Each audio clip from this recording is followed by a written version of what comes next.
Hello friends, we'll be discussing the concept of production possibility curve now.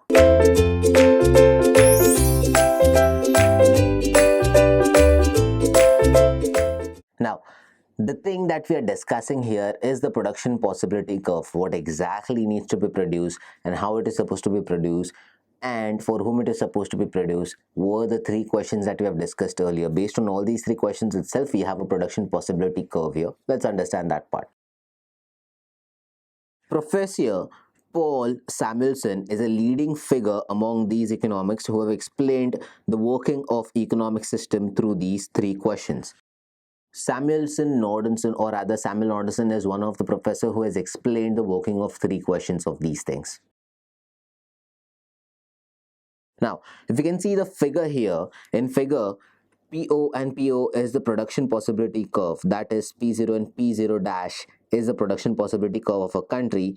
It shows different combinations of paddy X and natural rubber. X being known as paddy, that is rice, and natural rubber, that is Y. So in that consideration, Y has been also mentioned here and the X has been also mentioned here, that is paddy and the rubber constructions of which a country can produce with its available resources and technology. It can choose any such combination like N or T which lies on this curve. It can choose either this combination or it can go into different combinations as well, which can be this combination. So either it can go for the red combination, it can either go for the blue combination.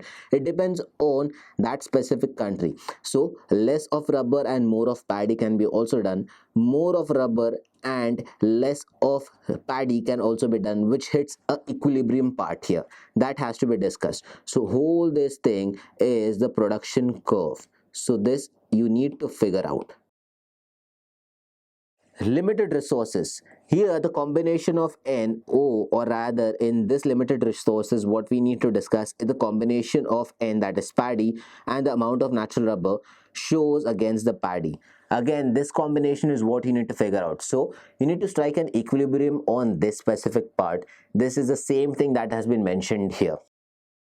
The point N shows a relatively higher amount of natural rubber as compared to the point T. It implies that if the country wants to produce more of paddy, it has to reduce the production of natural rubber. This shows the limited availability of natural resources. Due to this reason, the country cannot choose any such combination like H, which lies beyond the production possibility curve.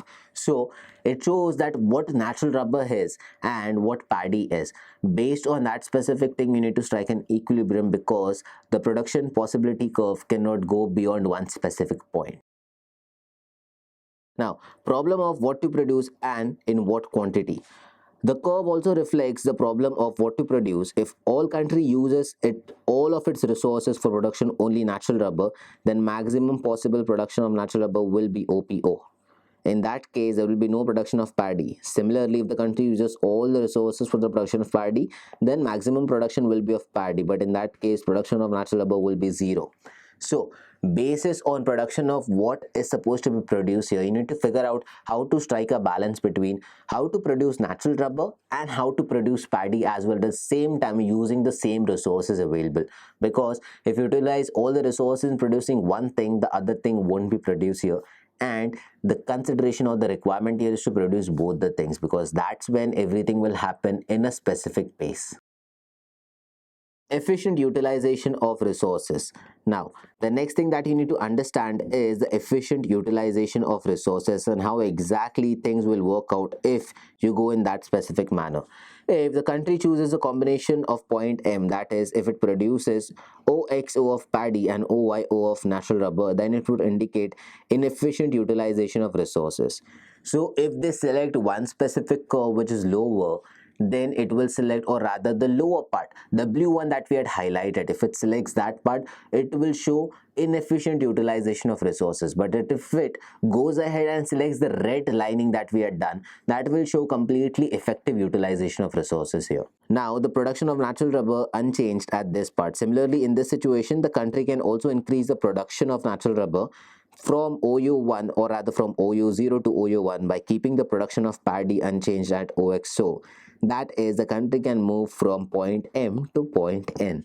If you can see in that graph, that is the specific redlining graph that we're talking about.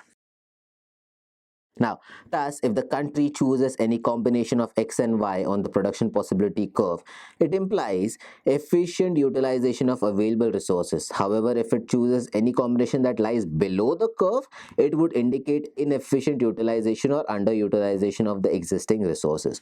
So, if you choose any combination on that curve, that can lead to effective utilization. But if you choose any combination below that curve, that will lead to inefficient utilization of the resources here. Now, the last part here is the improvement in technology. Improvement in technology and increase in the amount of resources. If new resources are available or if level of technology is improved, example, application of high yielding variety seeds, better methods of cultivation, better irrigational facilities, then the whole production possibility curve will shift outward. Now, what will make the possibility curve go at the higher point? If we have advanced technology or if we have more available resources. Of course, if there are more resources available, this curve which was here will shift a little upside.